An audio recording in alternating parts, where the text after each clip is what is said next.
A Navy SEAL, Caleb Mercer, never expected a routine mission in the mountains of West Virginia to take such an unexpected turn. Out of the spring woods of Monongahela National Forest came a tiny German Shepherd puppy, small, shivering, far too young to be alone in a place like this. At first, Caleb thought it was lost, but when the puppy grabbed his pant leg and refused to let go, he knew something wasn't right. The little dog wanted him to follow, far beyond the mission he had been sent to complete, and before the day was over, Caleb would discover that some of the biggest acts of courage can come from the smallest places. Before we begin, tell us what city you're watching from today. We'd love to know how far this story travels. April had come softly to Monongahela National Forest, though winter still held the higher ridges with a cold hand. Meltwater ran beneath the roots of maple and hemlock, turning the narrow animal paths slick and dark. Fog rested low in the hollows, drifting between tree trunks like breath from the mountains themselves. Every few minutes, water dropped from the branches and struck the leaves below with a patient ticking sound. Navy SEAL Caleb Mercer moved alone along the slope. At 38, Caleb carried himself with the quiet control of a man trained to conserve motion.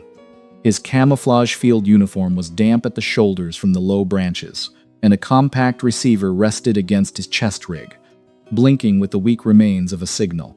He had been inserted before sunrise to recover a Navy test UAV that had gone down somewhere in the forest during a contractor evaluation flight.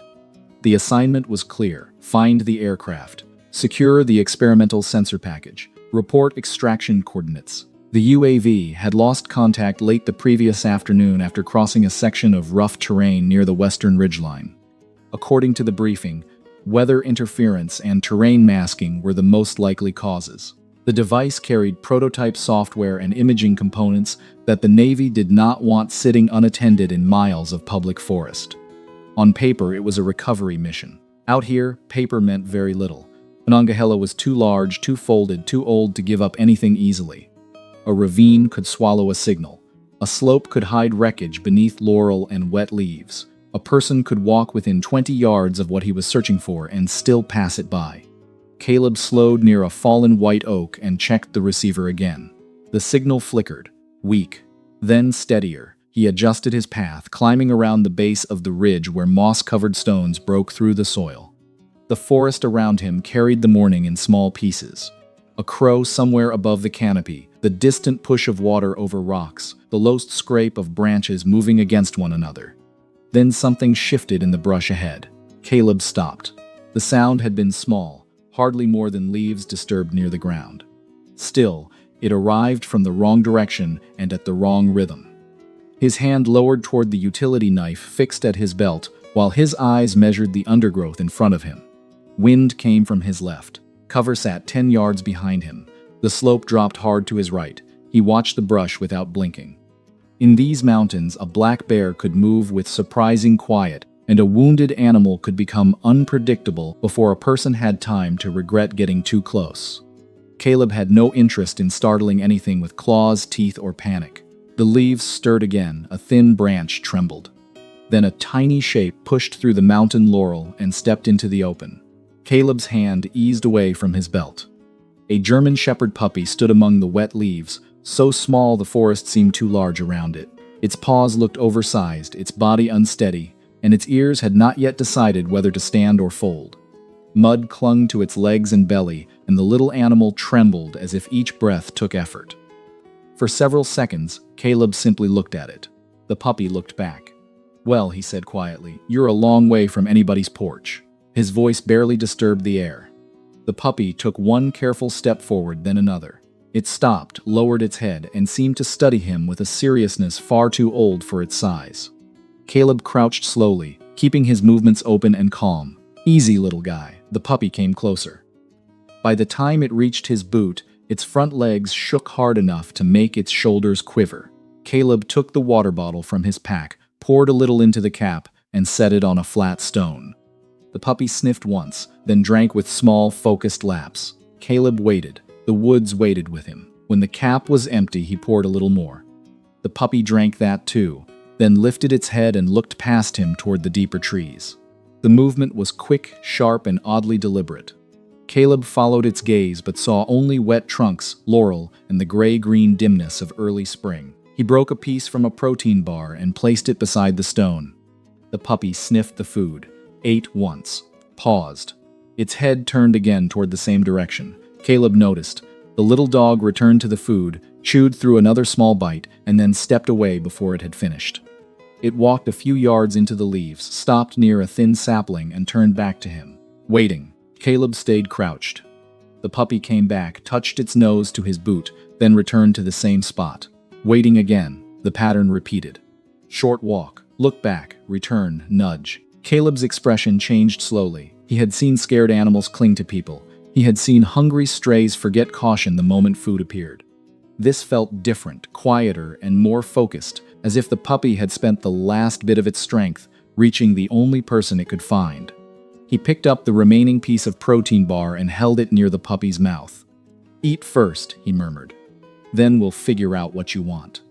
The puppy took the food, chewed twice, and turned toward the forest again before swallowing. Caleb looked in the same direction. Nothing moved, nothing called, yet the small animal's attention stayed fixed there, pulled by something Caleb could neither see nor hear. He leaned closer and brushed a bit of mud away from the puppy's eye with his thumb. The fur beneath was matted, and a faint scent clung to it beneath the dirt and wet leaves. Smoke, maybe. Diesel too, thin enough to miss if he had been in a hurry. Caleb went still. That smell did not belong on a 5-week-old puppy wandering alone in protected forest. The receiver on his chest gave a soft pulse. The UAV signal was still alive. So was the question standing at his boots. The puppy suddenly caught the cuff of his pants between its tiny teeth and pulled. Caleb looked down. The pull was weak but determined. A second later, the puppy released him, walked toward the deeper trees, and stopped again. It waited there with its head turned, one paw lifted slightly from the wet ground. For most of the morning, Caleb's world had been reduced to coordinates, signal strength, and the missing equipment he had been sent to recover. Then the forest placed something living in his path, and living things had a way of changing the order of a mission. Caleb stood, slipped the receiver back into place, and took one step toward the puppy. The little dog turned immediately. This time, it did not come back. It began leading him into the trees. Before we see where the little puppy is leading Caleb, please like this video and subscribe to the channel. Thank you. The puppy moved quickly once Caleb started following.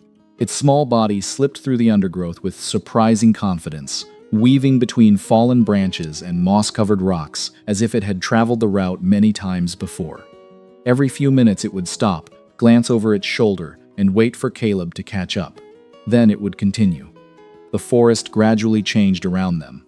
The terrain became steeper, the trees grew denser. Sunlight struggled to reach the forest floor beneath the thick canopy overhead. Several times Caleb checked the receiver clipped to his gear, making sure he wasn't straying too far from the UAV search area. The signal remained weak, still somewhere nearby, yet the puppy never hesitated. For nearly 40 minutes they continued deeper into the mountains. Then Caleb noticed something familiar. An old gravel track emerged between the trees. Most people would have walked past it without a second glance. Years of weather and neglect had allowed leaves, moss, and brush to reclaim much of its surface. In some places, young saplings were already pushing through cracks in the gravel. Caleb stopped. He knew this road. 8 years earlier, during a survival and land navigation course, instructors had briefly mentioned an abandoned fire access route hidden within this section of Monongahela. A fire road, built decades ago, rarely used anymore, almost invisible to visitors. The puppy trotted onto the road without slowing. Caleb followed. The farther they traveled, the more details began to stand out. A section of crushed brush beside the road. Fresh, a piece of black plastic lodged beneath a rock, recently broken. Several yards later, Caleb spotted tire impressions pressed deep into soft mud. Large tires, not old.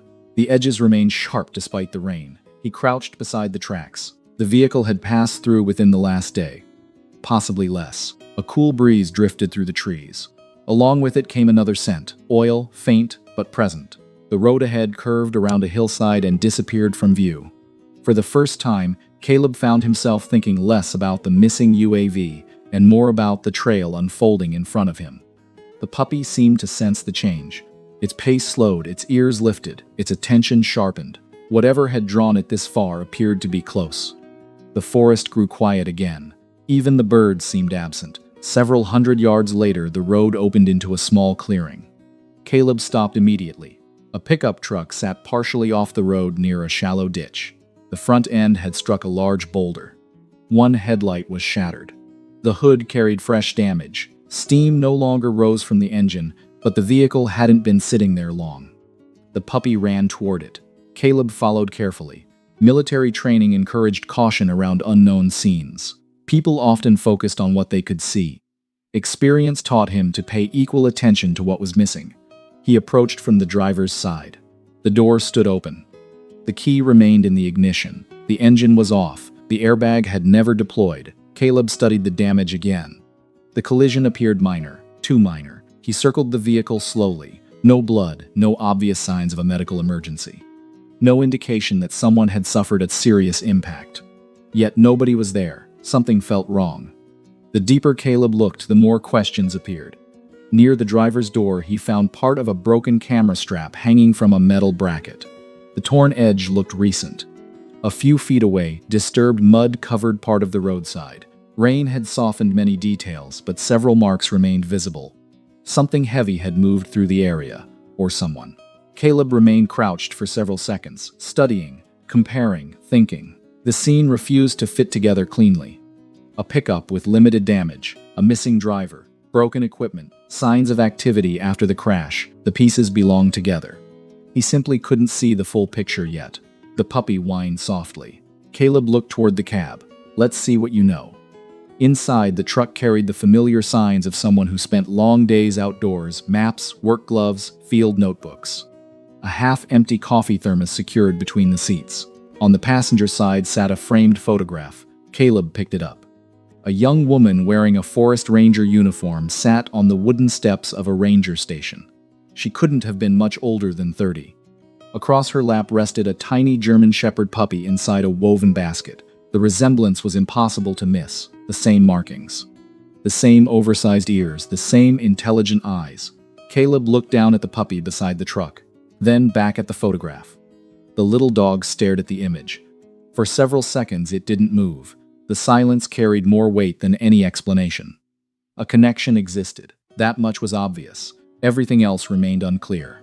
The truck answered one question. It created several more. Caleb carefully returned the photograph to its place. The puppy suddenly froze. Its ears snapped upright. Every muscle in its body tightened.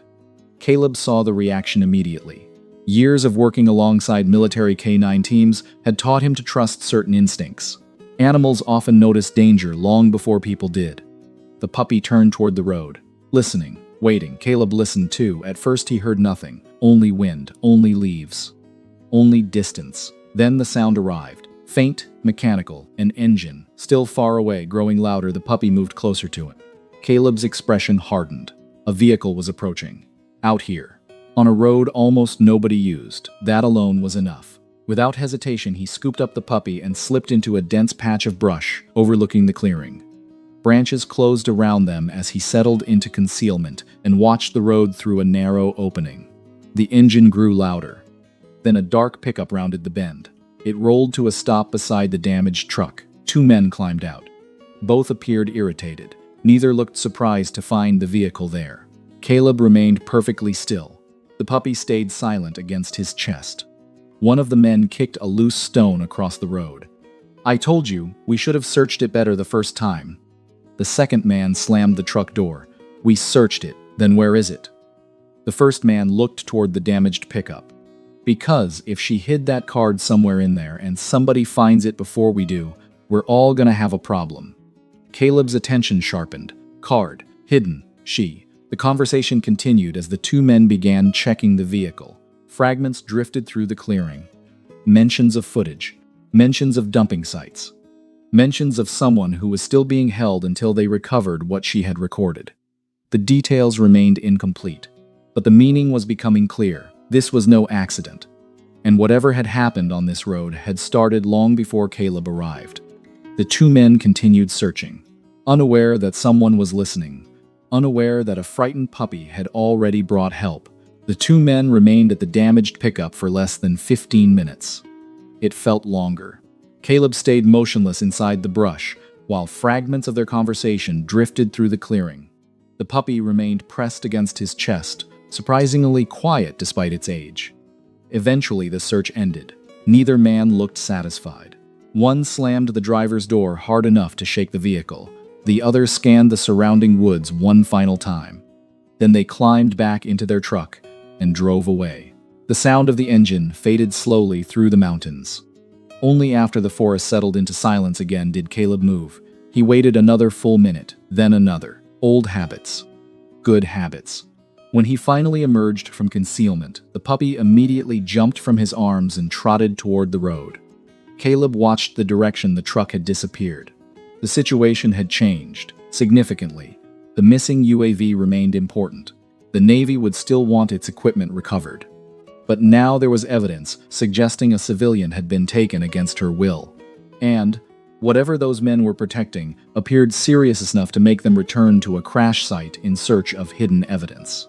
Some missions expanded. This one had just done exactly that. Caleb stepped away from the truck and activated his secure radio. The transmission lasted less than 2 minutes. He reported the crash scene, the suspicious conversation, the possibility of an unlawful detention, the location coordinates, the photograph, the damaged equipment. His command acknowledged the update and instructed him to continue gathering information while maintaining operational discretion until additional resources could be coordinated. The response was calm, professional, expected. When the transmission ended, Caleb slipped the radio away and looked down at the puppy. "Looks like we're still working together." The puppy tilted its head. For a brief moment, Caleb almost laughed. Then the little dog turned toward the road again. Business resumed. The next stretch of travel felt different. The puppy moved with greater urgency than before, occasionally lowering its nose to the ground before continuing ahead. Caleb followed the tire tracks left by the departing truck whenever they appeared in soft sections of mud. Fresh oil stains showed up occasionally along the route. Small, easy to miss. The sort of details most people would never notice while driving through the mountains. The forest gradually began to change again. The trees grew thinner, the terrain opened. Signs of old industrial activity started appearing among the vegetation.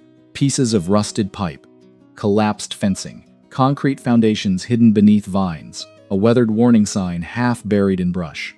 Most of the lettering had disappeared years ago. The remaining words were barely readable. Offers personal only. The puppy stopped beside the sign, its ears lifted, its attention sharpened. Something lay ahead. The road curved around a ridge before descending into a shallow valley. Caleb slowed immediately. Then he saw it. An abandoned coal facility. At least that was how it appeared at first glance. Several old structures sat scattered across the property. Rust covered many surfaces. Broken windows reflected dull afternoon light. Weeds pushed through cracked pavement. Time seemed to have forgotten the place. Yet something felt wrong, very wrong. Caleb settled behind a cluster of brush overlooking the valley floor and studied the area through binoculars. The first clue appeared near the main building, a security camera, modern. The second clue sat behind one of the warehouses, a generator recently installed. The third clue moved across the property, a tanker truck, clean, operational, very much in use. The abandoned facility suddenly looked far less abandoned. Caleb continued observing. Vehicles came and went. Workers carried clipboards. Forklifts moved containers between buildings. None of it matched the appearance presented to the outside world. Someone wanted this place ignored. Someone had invested considerable effort into making sure people stayed away. The puppy lay quietly beside him, watching, waiting. The afternoon passed in careful observation. Caleb recorded photographs, logged vehicle descriptions, estimated personnel numbers, identified possible entry points, studied elevated terrain that could provide overwatch positions, marked potential escape routes. His notebook slowly filled with information. A complete picture emerged one detail at a time. The facility operated as a transfer point. Trucks arrived, containers moved. Vehicles departed. Several conversations overheard through periods of observation filled in additional gaps. Mentions of disposal schedules. Mentions of shipment weights. Mentions of locations deeper in the mountains. Caleb began connecting the pieces. Industrial waste, chemical waste, materials expensive to dispose of legally. Instead of paying for proper treatment, someone was transporting the waste here. From here, it disappeared. The surrounding terrain offered countless opportunities. Remote ravines, abandoned mining cuts, deep drainage channels, hidden watercourses, places few people ever visited, places where pollution could remain unnoticed for years. A creek flowed along the far edge of the valley. Its water looked normal from a distance. That thought bothered Caleb more than he expected. Communities existed downstream from these mountains. Families, farms, small towns. Water traveled farther than most people realized. The realization settled heavily. No speech was necessary. The facts spoke for themselves. For nearly an hour, nothing significant changed. Then Caleb spotted 2 armed guards near the main entrance. Unlike the workers, these men remained stationary, watching, monitoring, controlling access. Their position blocked the most practical route into the facility. Caleb studied them carefully. The puppy followed his gaze. For several seconds, neither moved. A solution slowly formed. The guards appeared alert. Professional enough, but they were still human. Humans looked toward unexpected noise. Caleb leaned closer to the puppy. The little dog immediately focused on him. "See those 2?" The puppy watched his face. Caleb pointed briefly, then toward a patch of brush farther from his own position. The puppy followed the motion, watching, processing. Caleb repeated the gesture. Once, twice. The little dog's ears twitched. Something remarkable happened. The puppy seemed to understand. Not perfectly, not completely, but enough. Caleb waited until both guards looked away. Then he pointed one final time. The puppy slipped into the brush. 30 seconds later, a series of sharp barks erupted from the opposite side of the entrance. The reaction was immediate. Both guards turned. One cursed, the other grabbed a flashlight. Moments later, they moved toward the sound. Exactly as Caleb had hoped. Some opportunities arrived unexpectedly. This one arrived on 4 paws. Caleb crossed the distance quickly. By the time the guards realized the puppy was no longer where they expected, Caleb was already behind them. The encounter lasted only seconds. No gunfire, no unnecessary violence. 2 surprised men found themselves quietly restrained and unable to raise an alarm. The facility remained unaware. The valley remained silent. Several minutes later, the puppy returned. Its tail moved cautiously. Its breathing remained steady. Caleb looked at the little dog for a long moment. The animal sat beside him, waiting for the next instruction. For the first time since meeting it, Caleb saw something beyond desperation and loyalty. He saw potential, and that realization stayed with him as he turned his attention toward the facility hidden beneath the mountains. The 2 guards remained secured where Caleb had left them. The rest of the facility continued operating as if nothing had happened. Forklifts moved between buildings. Engines rumbled somewhere beyond the warehouses. A generator hummed steadily in the background, blending into the constant sounds of machinery and industry. The perfect cover. Caleb waited several minutes, studying the patterns of movement around the property. Workers followed routines. Vehicles followed schedules. People became predictable when they believed they were safe. The puppy stayed hidden beside a stack of weathered pallets near the perimeter fence. Its eyes never left Caleb as he prepared to move deeper into the facility. "Stay." The puppy sat immediately. Caleb gave a small nod, then disappeared into the shadows between the buildings. The deeper he moved into the old mining complex, the more evidence he found. Fresh tire marks crossed sections of cracked concrete. Chemical containers stood stacked inside former maintenance buildings. Several storage areas carried warning labels that had been partially removed. Someone had invested significant effort in hiding what this place really was. Yet hiding something and erasing it were 2 different things.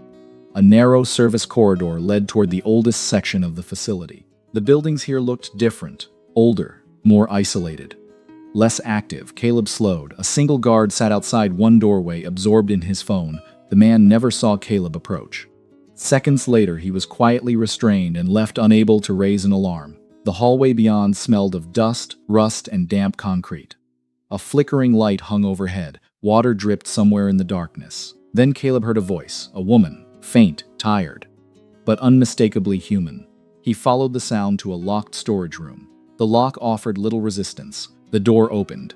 Inside, a young woman looked up from a metal chair. For a moment, neither spoke. Relief appeared first, then caution. Then disbelief. The woman stood slowly. "Who are you?" "Chief Petty Officer Caleb Mercer, United States Navy." Her shoulders lowered slightly. Not completely, just enough. "My name is Erin Holloway." The name settled into place, the woman from the photograph. The owner of the pickup. The person the criminals had been searching for. Erin looked exhausted. Dirt stained her uniform. A bruise darkened one side of her face, and her wrists carried faint marks from restraints that had recently been removed. Still, her eyes remained sharp, focused, determined. Caleb appreciated that immediately. "We need to move," he said quietly. Erin nodded. "I know." Then she surprised him. "They didn't find the memory card." Caleb paused. Erin continued. "I knew they were following me. I hid it before they caught me." Her voice remained steady despite everything she had endured. "I'd been documenting illegal dumping sites for months. Trail cameras, timestamps, vehicle plates, transfer schedules. The pieces were finally beginning to connect. The pickup." Erin nodded. "The card's still there." For a second, neither spoke. The silence carried its own weight. Outside the room, engines continued running. Inside, the entire investigation suddenly had a center: the evidence. Without it, the operation might survive. With it, everything could collapse. For several months, Erin had been trying to expose what was happening inside the mountains she had sworn to protect. The more she discovered, the larger the operation became. Contractors, haulers, disposal crews, entire sections of forest quietly treated as dumping grounds. Some creeks had already begun showing signs of contamination. Fish populations had declined. Water samples had raised concerns. Nothing had been proven yet. The memory card changed that. Caleb looked toward the hallway. "We leave now." Erin nodded. No argument, no hesitation. The path out seemed straightforward at first. A rear maintenance corridor connected to several unused storage areas before leading toward an exterior access point. Caleb moved ahead while Erin followed several steps behind. The facility remained busy. Busy was useful. Busy created distractions. For several minutes, everything went according to plan. Then reality intervened. They entered an old storage warehouse filled with abandoned equipment from the mining days. Dust-coated steel shelves. Rusted pipes leaned against concrete walls. Broken machinery sat beneath tarps that had not been moved in years. Erin carefully stepped around a stack of metal tubing. One pipe shifted, another rolled. Then an entire rack shuddered. The crash echoed through the warehouse like a gunshot. Metal struck concrete. Once, twice, then again. Both froze. The sound seemed to travel forever.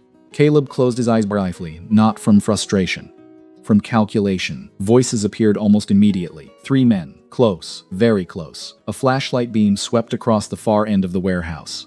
"Did you hear that? Check it." The distance between them shrank quickly. Caleb guided Erin behind a row of large industrial tanks. The space offered concealment, but little else. The warehouse walls boxed them in. The nearest exit sat directly beyond the approaching guards. The options disappeared one by one. A flashlight beam moved across the floor. Closer, another followed. The men continued advancing. Every second narrowed the gap. For the first time since entering the facility, Caleb could see genuine concern in Erin's eyes. Not fear for herself, fear for what would happen to the evidence if they failed. The guards reached the next row. Then the next. The warehouse grew quieter with every step they took. The outcome seemed to be moving in only one direction. But moments of certainty can be deceptive. A sudden bark exploded from the opposite side of the building. One bark. Then another. Then a rapid series of sharp, excited yelps. All 3 guards stopped. What the hell was that? The barking continued. Further away now. Moving. One guard groaned. "That stupid dog again." The second guard pointed toward the sound. "Go. Before it gets into the storage yard." The flashlight beams turned. The men changed direction. Within seconds, they were moving away from Caleb and Erin instead of toward them.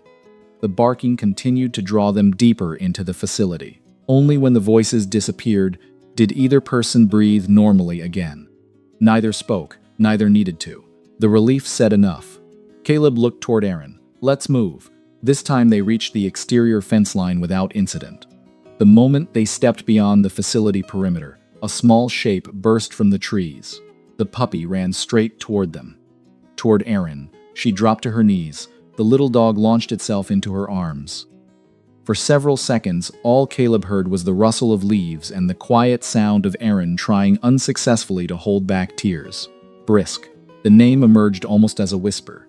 The puppy immediately licked her chin. Its tail moved so hard that its entire body seemed to wag with it. Caleb smiled. "So that's your name." Aaron buried her face briefly against the puppy's neck. Several moments passed before she finally looked up. "I found him near the ranger station about 4 weeks ago." Her hand gently scratched behind one ear. "Someone left him in a basket beside the access road." Brisk pressed closer. "He started following me everywhere after that. Patrols, inspections, search routes." The puppy looked completely content now, as if the hardest part of the day was finally over. Caleb sat beside them. "He found me miles from here." Aaron looked up. Caleb told her about the forest, the water, the truck, the photograph, the fire road, every step, every mile, every decision. As the story unfolded, Aaron's eyes drifted back toward Brisk. Understanding slowly replaced confusion, then gratitude, then something deeper.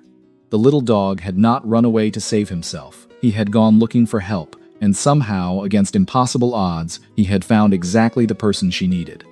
The mountains were quiet by the time Caleb made his next report. Night had settled across Monongahela National Forest.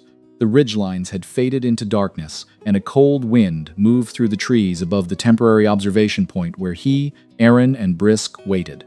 The rescue was over. The larger operation was only beginning. Using the photographs, coordinates, vehicle descriptions, and personnel estimates Caleb had gathered, multiple agencies began building a response. Navy Command shared information through appropriate channels. State investigators became involved. Environmental enforcement teams joined the effort. Local law enforcement and Forest Service personnel coordinated with federal authorities. Hours later, vehicles began moving. Carefully, quietly, methodically. The old coal facility that had hidden in the mountains for years suddenly found itself surrounded by people who knew exactly where to look. Some operations end with noise. This one ended with evidence. The memory card hidden inside Aaron's pickup became the turning point. Investigators recovered it the following morning. The footage showed trucks arriving at remote locations throughout the forest. Timestamps connected vehicles to specific dumping sites. GPS data linked routes, schedules, and operators. License plates appeared clearly in several recordings. Piece by piece, the picture expanded. Then expanded again. The illegal operation reached far beyond a single facility. Companies that had paid to avoid proper disposal costs came under investigation. Contractors who transported hazardous waste faced charges. Financial records connected individuals who had assumed the mountains would keep their secrets buried forever. The mountains had done the opposite. They had preserved the evidence. In the months that followed, crews inspected streams, springs, and drainage systems throughout the region. Water samples were collected. Contaminated areas were identified. Restoration projects began in several affected locations. The work would take time. Years in some cases. But it had started, and that mattered. Several days later, Aaron stood beside Caleb at the edge of another ridgeline. The bruises on her face had begun to fade. Her energy had returned. The determination that had carried her through months of investigations seemed stronger than ever. Brisk stood between them. His tail swept steadily across the grass. "You still haven't found your drone?" Aaron asked. Caleb smiled. "Hard to find something that doesn't want to be found." Aaron laughed softly. For the first time since they'd met, the sound carried no tension. Only relief. The missing UAV had never stopped transmitting entirely. The signal remained weak and inconsistent, but it still appeared occasionally on Caleb's receiver. With the immediate crisis over, recovering the aircraft once again became the mission. This time he wasn't searching alone. Aaron knew the terrain better than almost anyone, and Brisk seemed determined to participate in everything. The three of them spent the next several days moving through sections of forest few visitors ever saw. They crossed old logging routes, climbed rocky slopes, and followed narrow game trails winding through the mountains. Spring continued arriving around them. Dogwood blossoms appeared along lower elevations. Streams ran clear beneath sunlight that had been absent only weeks earlier. Birds returned to areas that had remained silent during winter. The forest felt different, lighter somehow. One afternoon, Brisk suddenly stopped near a steep hillside covered in fallen timber. His ears lifted. His nose worked the air. Then he moved uphill. Caleb exchanged a glance with Aaron before following. A few minutes later, they found the UAV lodged between two large rocks beneath a fallen tree. The aircraft carried visible damage, but it was there, mission complete. Aaron grinned. Brisk barked once. Caleb shook his head. I think he wants credit. Brisk barked again. This time Aaron laughed. The sound echoed across the hillside. As they began preparing the UAV for recovery, Caleb found himself studying the puppy. Not for the first time, and not for the reasons most people might assume. Brisk clearly possessed a strong nose. Many dogs did. He learned commands quickly. Other dogs could do that too. Yet Caleb's thoughts kept returning to moments that had nothing to do with training exercises. Some qualities couldn't be measured by a stopwatch. Some couldn't be listed on a report. Brisk had crossed miles of rugged mountain terrain while barely more than a baby. He had remembered the location of the crash site. He had recognized danger before Caleb heard the approaching vehicle. He had remained hidden when asked. He had learned simple instructions after only a few repetitions. Most importantly, he had done something far rarer. He had gone back. Back toward the place that frightened him. Back toward the people who had taken Aaron. Back toward danger. Not because someone ordered him to. Because someone he cared about needed help. Caleb had spent years around working dogs. That difference mattered. Talent could be developed. Instinct could be refined. Skill could be taught. Character was harder to find. A week later, the three of them stood outside a ranger station overlooking the forest. Brisk lay stretched across the wooden porch, half asleep beneath the afternoon sun. Caleb looked toward Aaron. When he's old enough, have you ever thought about having him evaluated? Aaron glanced down at the puppy. For canine work, Caleb nodded. He has potential. Brisk opened one eye, as if he knew the conversation involved him. Aaron smiled. I think he'd like that. The decision wasn't immediate. There would be time, training, assessments, growth. But the idea remained, and eventually it became reality. 6 months later, Brisk entered an early evaluation program designed to identify young dogs with exceptional working potential. Trainers noted his focus, his adaptability, his willingness to learn. They also noticed something harder to describe: confidence, the kind that remained steady when situations became uncertain. Years passed. Brisk grew. Training became service. Service became reputation. Among forest rangers, search teams, and conservation officers throughout the region, stories about the German Shepherd spread quietly from one station to another. Some remembered his tracking ability. Others remembered successful searches. A few remembered difficult rescues. But those who knew the full story remembered something else. A puppy, a basket, a ranger, a forest, and a journey that began when a frightened little dog refused to give up. On certain spring mornings, Aaron would still stand outside the ranger station with a cup of coffee and watch the sunlight move across the mountains. Brisk often sat beside her, older now, wiser, still alert. The forest looked peaceful from that porch. Streams continued flowing through the valleys below. New leaves appeared every April. Birds returned each year. Life moved forward in ways both large and small, and sometimes Aaron would reach down and scratch behind Brisk's ears. The old dog would lean into her hand, then settle quietly beside her, as if reminding everyone who saw him that courage does not always arrive in a heroic form. Sometimes it arrives on oversized paws, carrying more heart than anyone expected. Before we wrap up, I want to mention something important. The events in this story are fictional, but the feelings behind them are very real. Most of us have known loyalty. Most of us have depended on someone at a difficult moment, and many of us have experienced the quiet comfort of knowing we weren't facing something alone. If this story brought back a memory for you, I'd love to hear about it. Maybe it was a dog, a friend, a family member, or someone who showed up when you needed help the most. Feel free to share your thoughts, memories, or prayers in the comments. And if you enjoy stories about ordinary people, resilience, and meaningful connections, don't forget to like the video and subscribe. You know, the older I get, the more I find myself remembering small moments instead of big ones. Not the headlines. Not the victories, the little things. A muddy paw print on a porch. A coffee cup cooling beside an early morning window. A familiar sound following you from room to room. The simple comfort of knowing someone is nearby. That's what stayed with me from this story. Not the investigation. Not the arrests. Just a tiny puppy crossing miles of forest because somebody he loved needed help. I think there are moments in life that remind us grace still finds its way into the world, often through places we'd never expect. Sometimes those moments arrive through people, sometimes through animals, sometimes through an ordinary day that quietly becomes unforgettable. And tonight, somewhere in my imagination, I can still picture a ranger station porch, a gentle spring breeze moving through the trees, and an old German shepherd resting peacefully beside someone who never forgot what he once did for her.